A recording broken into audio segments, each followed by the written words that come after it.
Hello प्यारे विद्यार्थियों, आप सभी का हार्दिक स्वागत, हार्दिक अभिनंदन। आरपीएससी फर्स्ट ग्रेड और सेकंड ग्रेड की तैयारी करने वाले सभी विद्यार्थियों के लिए जिनका लक्ष्य आने वाली भर्तियों में आरपीएससी फर्स्ट ग्रेड या सेकंड ग्रेड है, तो वो बच्चे अपने टॉपिक्स के साथ कनेक्टेड रहें, अपने कॉन्सेप्ट को लगातार रिवीजन करते रहें। तो उस सभी विद्यार्थियों के लिए यूट्यूब पर हम लोग एक स्पेशल सीरीज आप लोग के लिए स्टार्ट करने जा रहे हैं, कॉन्सेप्ट रिवीजन सीरीज।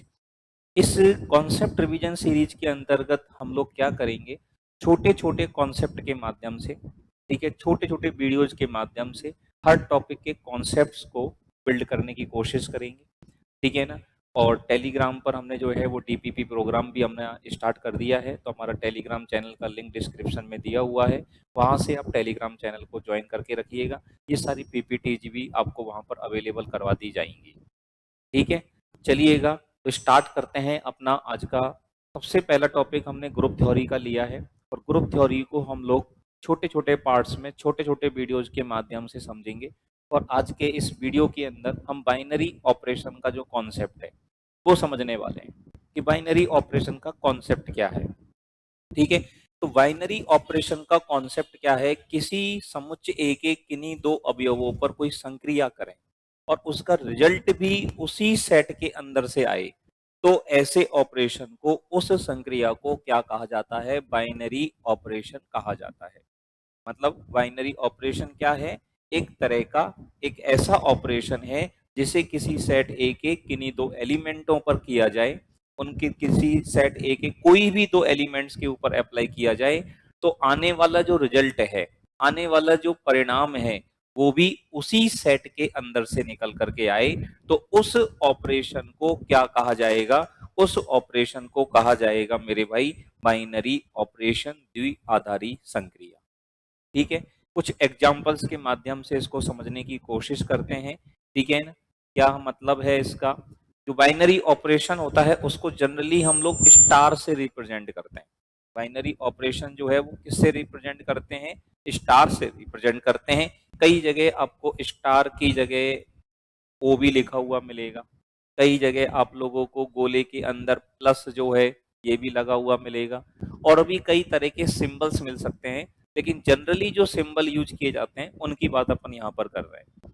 और दूसरी भाषा में अगर समझें तो बाइनरी ऑपरेशन एक प्रकार का फंक्शन होता है, एक विशेष प्रकार का फलन होता है। विशेष प्रकार का फलन कौन सा होता है, ये एक वो विशेष प्रकार का फलन है जो ए क्रॉस ए से ए के अंदर डिफाइन होता है। ए क्रॉस ए से ए के अंदर डिफाइन होने वाला जो फंक्शन होता है वही क्या होता है, बाइनरी ऑपरेशन होता है, ठीक है। जैसे ए और बी अगर ए के अंदर से कोई दो अवयव लेंगे तो उनके बीच में स्टार या ऑपरेशन कराओगे, तो आने वाला मान जो है वो किसके अंदर से आना चाहिए, ए के अंदर से आना चाहिए, तो वो क्या कहलाएगा, बाइनरी ऑपरेशन कहलाएगा। कैसे कहलाएगा, जैसे पहला एग्जांपल है पूर्णांकों के अंदर माइनस, पूर्णांकों पर घटाना। इंटीजर्स के अंदर से कोई से भी दो इंटीजर उठा लो आप, कोई से भी दो पूर्णांक ले लो और दो पूर्णांकों को अगर आपस में माइनस करोगे ना, तो आने वाला जो रिजल्ट होगा वो भी एक पूर्णांक ही होगा। मतलब जेड में से कोई भी दो एलिमेंट लिए, उनके बीच में माइनस का ऑपरेशन कराया, तो आने वाला मान किस में से ही आएगा, जेड में से ही आएगा। दैट इज माइनस का जो ऑपरेशन है वो इंटीजर्स पर एक बाइनरी ऑपरेशन है। क्लियर। फिर जेड के अंदर जीसीडी का ऑपरेशन लगा दें। जीसीडी बोले तो ग्रेटेस्ट कॉमन डिवीजर, जीसीडी बोले तो greatest common divisor, highest common factor भी कह सकते हो। हिंदी भाषा में बात करें तो महत्तम समापवर्तक कह सकते हैं। कोई भी दो पूर्णांक हम लोग उठाएं और उन दो पूर्णांकों का अगर महत्तम समापवर्तक आप निकालोगे, उनका ग्रेटेस्ट कॉमन डिवीजर अगर निकालोगे, तो वो मान किस में से आएगा, जेड में से ही आएगा। आएगा कि नहीं आएगा। तो ये भी क्या है, हमारा बाइनरी ऑपरेशन है। कोई भी तो इंटीजर हमने उठाए, इंटीजर्स के सेट के अंदर से उनका जीसीडी हमने निकाला, तो वो जीसीडी किसके अंदर से आएगा, दो इंटीजर्स का जीसीडी, दो इंटीजरों का मैसेप है, इंटीजर ही होगा, तो वो क्या हो जाएगा हमारा, क्या हो जाएगा माय डियर, बाइनरी ऑपरेशन हो जाएगा। और बात करें आर में से जीरो को हटा दें, नॉन जीरो रियल नंबर्स का सेट है, और नॉन जीरो रियल नंबर्स के अंतर्गत अशून्य वास्तविक संख्याओं के समुच्चय के अंदर मल्टीप्लाई का ऑपरेशन अगर लगाओगे, कोई भी दो नॉन जीरो रियल नंबर्स को, कोई भी दो अशून्य वास्तविक संख्याओं को अगर आपस में गुणा किया जाए तो आने वाला मान क्या होगा? रियल नंबर ही होगा, अशून्य वास्तविक संख्या ही होगा। तो इसको भी अपन लोग क्या बोलने वाले हैं? बाइनरी ऑपरेशन बोलने वाले हैं। ठीक है ना? पीएक्स, पीएक्स क्या होता है? This is the power set of x, समुच्चय एक्स का घात समुच्चय है ये। और समुच्चय एक्स के घात समुच्चय का मतलब क्या है? किसी भी सेट का पावर सेट क्या होता है? किसी भी सेट का घात समुच्चय क्या होता है? किसी भी समुच्चय के सभी उप समुच्चयों का समुच्चय, उस समुच्चय का क्या कहलाता है? घात समुच्चय कहलाता है। किसी भी समुच्चय के सभी उप समुच्चयों का समुच्चय उस समुच्चय का क्या कहलाता है? घात समुच्चय कहलाता है।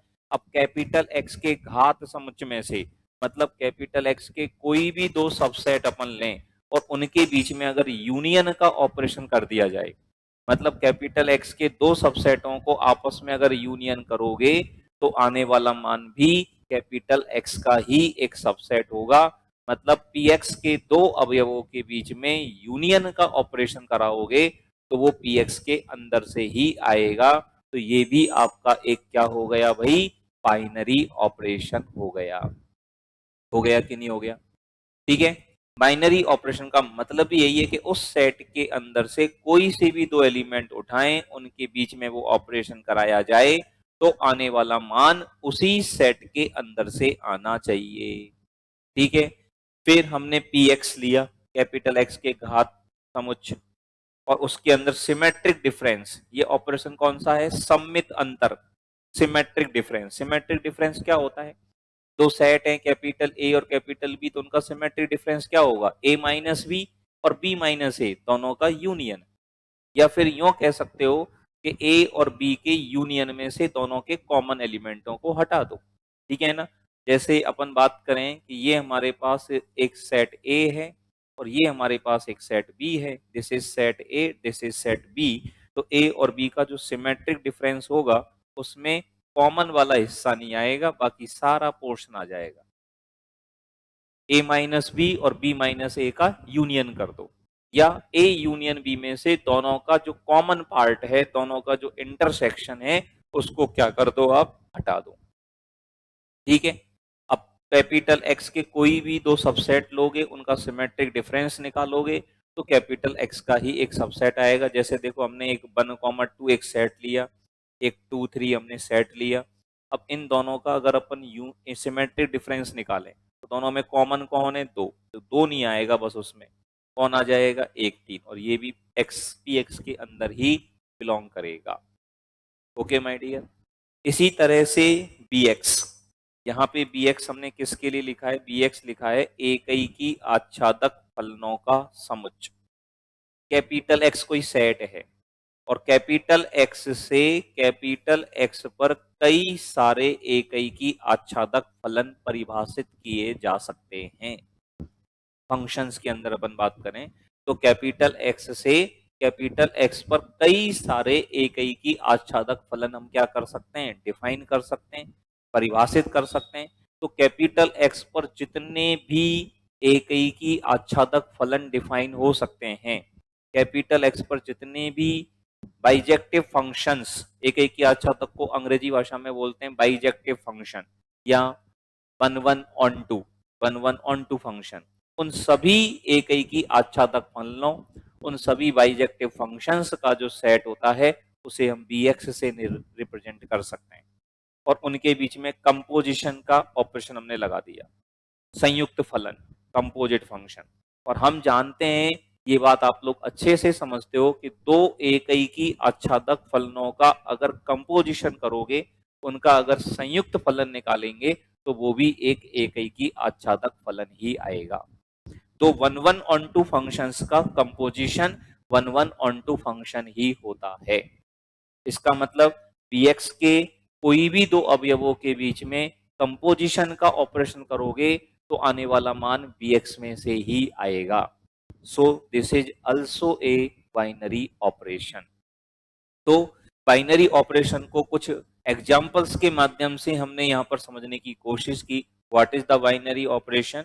बाइनरी ऑपरेशन सेट ए पर डिफाइन होने वाला एक ऐसा ऑपरेशन है जिसे सेट कैपिटल ए के अंदर कोई भी दो अवयवों के बीच में ऑपरेट किया जाए तो आने वाला मान उसी सेट के अंदर से आना चाहिए। पक्की बात? चलिएगा और समझते हैं। तो क्या बात समझ में आई? किसी भी बाइनरी ऑपरेशन की पहली और सबसे महत्वपूर्ण शर्त क्या है? क्लोजर प्रॉपर्टी, बंधन गुणधर्म।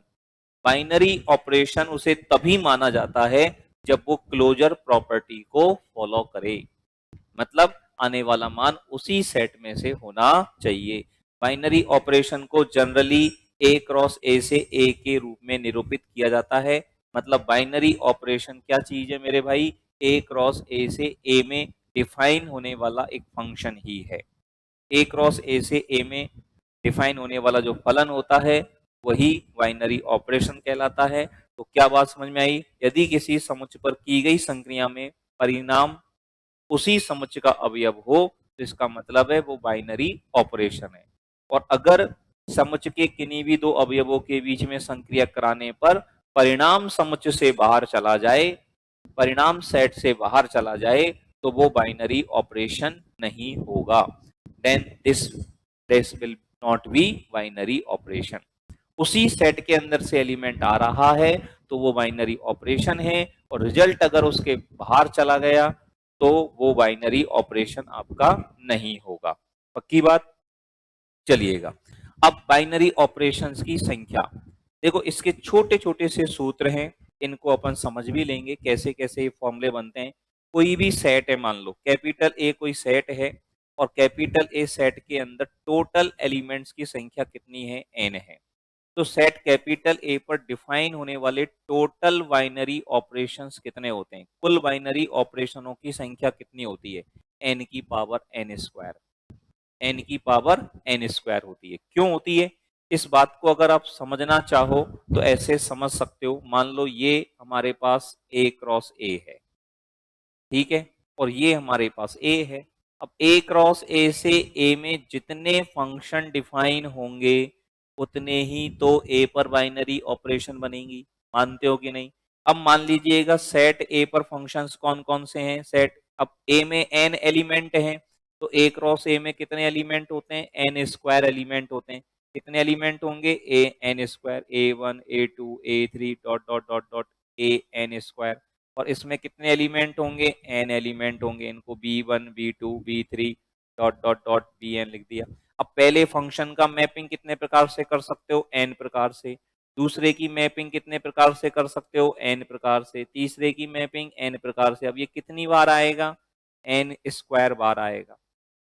अब n into n into n into n into n square बार करोगे तो ये टोटल वैल्यू कितनी हो जाएगी मेरे भाई? ये टोटल वैल्यू हो जाएगी एन की पावर एन स्क्वायर। कितनी हो जाएगी? एन की पावर एन स्क्वायर हो जाएगी। हाँ या ना? मानते हो कि नहीं? मानते हैं ना? तो ये यहां पर अपन इस बात को समझ सकते हैं कि एन की power n square total number of binary operation होंगे। अब इनमें से कितने बाइनरी ऑपरेशन कम्यूटेटिव होंगे? कम्यूटेटिव बोले तो क्रम विनिमय। क्रम विनिमय का मतलब होता है कि ए स्टार बी करें और बी स्टार ए करें तो दोनों में कोई फर्क ना आए।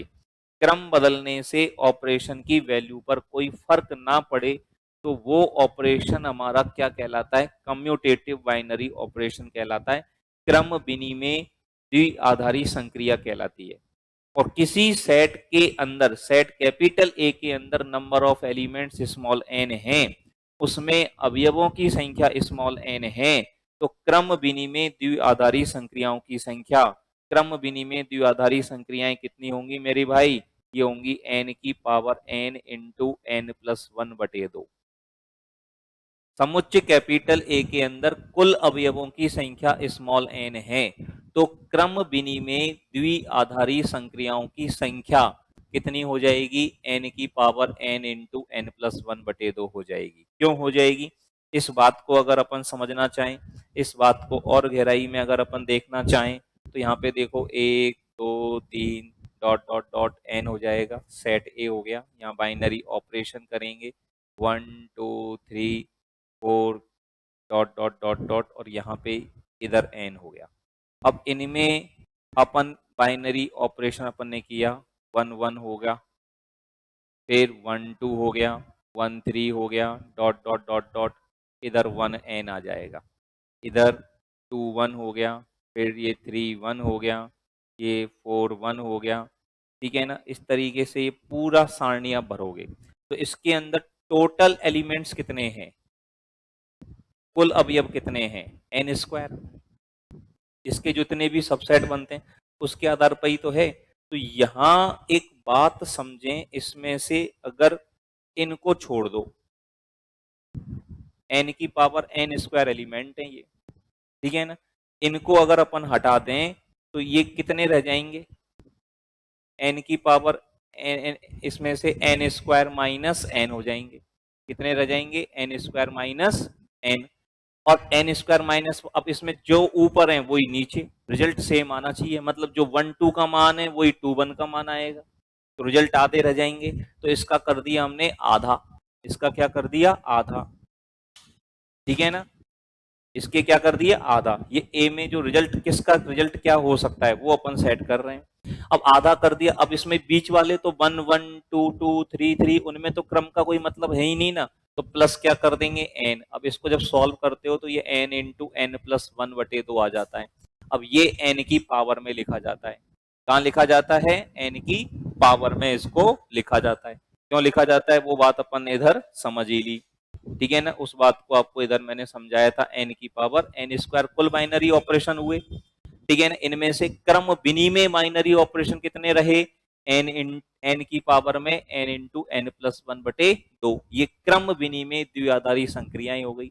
अब आपसे पूछ ले, क्रम विनिमय द्विआधारी संक्रियाओं की संख्या नहीं पूछे, आपसे पूछे अक्रम विनिमय द्विआधारी संक्रियाओं की संख्या, नॉन कम्यूटेटिव बाइनरी ऑपरेशन कितने होंगे, तो टोटल बाइनरी ऑपरेशन जो हैं उनमें से क्रम विनिमय बाइनरी ऑपरेशनों को क्या कर दो, घटा दो। क्रम विनिमय द्विआधारी संक्रियाओं को क्या कर दिया जाए, घटा दिया जाए, तो आपके पास नॉन कम्यूटेटिव बाइनरी ऑपरेशनों की संख्या निकल करके आ जाएगी। आपके पास अक्रम विनिमय द्विआधारी संक्रियाओं की संख्या निकल करके आ जाएगी। बात क्लियर हो गई सब लोगों को, ये रिजल्ट्स अपन ने यहाँ पर देखे समझे। अब एक सवाल छोटा सा अपन यहाँ पर देख लेते हैं, एक न्यूमेरिकल जो है वो यहाँ पर समझ लेते हैं। एक सेट आपको यहाँ पर दिया, x such that x minus 1 into x minus 2 into x minus 3 बराबर 0। ठीक है, और x का जो मान है वो रियल नंबर होना चाहिए, रियल नंबर जो इस इक्वेशन को सेटिस्फाई करें। तो इस इक्वेशन को सेटिस्फाई करने वाले जो रियल नंबर हैं वो आपके पास 1 2 3 हैं। कौन कौन से हैं, 1 2 3, ये आपका सेट ए हो गया। ओके माय डियर, तो समुच्च कैपिटल ए आपके पास ही आ गया। ठीक है, अब इस सेट में एन का मान कितना हुआ, समुच्च में अवयवों की संख्या कितनी हो गई प्यारे बच्चों, 3 हो गई। अब कुल द्विआधारी संक्रियाएं, कुल बाइनरी ऑपरेशन कितनी हो जाएंगी इसके अंदर, कुल binary operation, total number of binary operation कितनी हो जाएंगी, एन की पावर एन स्क्वायर। तो 3 की पावर एन स्क्वायर, 3 का स्क्वायर कितना हो जाएगा, 9। ये हो गई कुल बाइनरी ऑपरेशन। अब आपसे पूछें क्रम विनिमय द्विआधारी संक्रियाएं, इनमें से क्रम विनिमय कितनी है, कम्यूटेटिव बाइनरी ऑपरेशन कितने हैं इनमें से, तो क्रम विनिमय द्विआधारी संक्रियाओं की संख्या निकालेंगे तो ये किसके बराबर आएगी, इसकी संख्या पढ़ी थी हमने एन की power n into n plus 1/2, और एन का मान जो है वो कितना है, 3 है। तो ये हो जाएगा 3 की पावर 3, और 3 प्लस 1 करोगे तो 4/2, तो 3 की पावर 6। 3 की पावर 9 तो हो गई टोटल बाइनरी ऑपरेशन, कुल द्विआधारी संक्रियाएं। इनमें से क्रम विनिमय द्विआधारी संक्रियाएं कितनी है, कम्यूटेटिव बाइनरी ऑपरेशन कितने, इनमें से 3 की पावर 6। तो अक्रम विनिमय, उसने पूछा है हमसे अक्रम विनिमय द्विआधारी संक्रियाएं कितनी होंगी, तो अक्रम विनिमय द्विआधारी संक्रियाएं कितनी निकल करके आएंगी मेरे भाई, अक्रम विनिमय की संख्या निकालनी है तो टोटल बाइनरी ऑपरेशन जो है 3 की पावर 9, उनमें से क्रम विनिमय द्विआधारी संक्रियाओं की संख्या को माइनस कर दो। कितना रिजल्ट आ जाएगा? 3 की पावर 6 कॉमन ले लिया, 3 की पावर 3 माइनस 1। ठीक है, ये आपके पास हो गई। इसको सॉल्व कर लेंगे, अगर ऑप्शंस में सॉल्व कर रखा है तो उसी के अकॉर्डिंग अपना ये रिजल्ट यहाँ पर अपन लोग लिख देंगे। तो आज के इस वीडियो के अंदर हम लोगों ने क्या क्या बातें सीखी, क्या क्या बात अपन ने पढ़ी यहाँ पर। सबसे पहले आप लोगों को बताया what is the binary operation, binary operation क्या है। ठीक है, फिर बाइनरी ऑपरेशन को रिप्रेजेंट किस तरीके से करते हैं, उसके एग्जांपल्स कैसे कैसे हैं, कैसे कैसे ये काम करता है, वो सारी बात हमने सीखी। सबसे इंपॉर्टेंट प्रॉपर्टी इसकी क्लोजर प्रॉपर्टी है। ठीक है, रिजल्ट उसी सेट के अंदर से आए तो वो बाइनरी ऑपरेशन है, और उस सेट से बाहर अगर रिजल्ट चला जाए तो वो बाइनरी ऑपरेशन नहीं है। ठीक है, टोटल बाइनरी ऑपरेशंस की संख्या n की पावर n स्क्वायर होती है। क्रम विनिमय बाइनरी ऑपरेशंस की संख्या n की पावर में n इंटू एन प्लस 1/2 हो जाएगी, और कुल बाइनरी ऑपरेशन की संख्या में से क्रम विनिमय बाइनरी ऑपरेशन की संख्या को माइनस कर दोगे तो अक्रम विनिमय द्विआधारी संक्रियाएं निकल करके आ जाएंगी मेरे दोस्त। ओके भाई, चलिएगा। इसी तरीके से अगर बात की जाए तो ये एग्जाम्पल हमने समझा। ठीक है, इसके बाद अगर अपन बात करें तो इस तरह का अगर वीडियो आप लोगों को पसंद आ रहे हैं तो वीडियो को लाइक कीजिएगा, शेयर कीजिएगा अपने दोस्तों के साथ, और कमेंट्स करके हमारा अपना फीडबैक जो है वो जरूर हमें बताइएगा। आपके कमेंट्स से हमें मोटिवेशन मिलता है, और इसी तरीके से आप लोग जब रिप्लाई मिलेंगे, लाइक शेयर्स मिलेंगे, तो आप लोग को कॉन्सेप्ट रिवीजन क्लास जो है वो डेली आपको अवेलेबल कराई जाएगी। इससे आप मात्र 10-15 मिनट के अंदर छोटे छोटे पार्ट्स के अंदर अपने टॉपिक्स के कॉन्सेप्ट को आप लोग स्ट्रॉन्ग बना पाओगे। ठीक है, तो वीडियो को ज्यादा से ज्यादा आप लोग शेयर करें, और इन क्लासेस की जो पीपीटीज हैं, पीडीएफ्स हैं, वो हमारे टेलीग्राम चैनल पर आप लोग को अवेलेबल हो जाएंगी। टेलीग्राम चैनल पर हम आप लोगों को डेली डीपीपी भी अवेलेबल करवा रहे हैं, तो टेलीग्राम चैनल आप ज्वाइन करके रखिएगा, उसका लिंक आपको डिस्क्रिप्शन में मिल ही जाएगा। ठीक है, और 3 अगस्त से हमारे न्यू बैचेज स्टार्ट हो रहे हैं। ठीक है, जो भी बच्चे उन बैचेज के अंतर्गत एनरोल होना चाहते हैं तो हमारी हेल्पलाइन नंबर 8829823301 पर आप कांटेक्ट कर सकते हैं। प्ले स्टोर से हमारा ऐप जो है वो डाउनलोड कर सकते हैं, ओम ज्ञान केंद्र। वहां पर आपको सारे कोर्सेज मिल जाएंगे, फर्स्ट ग्रेड से रिलेटेड, सेकंड ग्रेड से रिलेटेड, रिपीटर से रिलेटेड। फ्रेशर्स के लिए भी कोर्सेज हमारे 3 तारीख से स्टार्ट हो रहे हैं, और रिपीटर्स के लिए भी हमारे बैचेज 3 अगस्त से स्टार्ट हो रहे हैं। जो भी बच्चे एनरोल होना चाहते हैं, अपने छोटे भाई बहन को आप लोग सजेस्ट कर सकते हैं, अपने जानकार बच्चों को आप लोग सजेस्ट कर सकते हैं, और हमारी हेल्पलाइन नंबर 8829823301 पर हमसे कांटेक्ट कर सकते हैं। चलिएगा, मिलते हैं अगले वीडियो के अंदर अगले कॉन्सेप्ट के साथ। तब तक के लिए धन्यवाद। जय श्री कृष्णा, राधे राधे।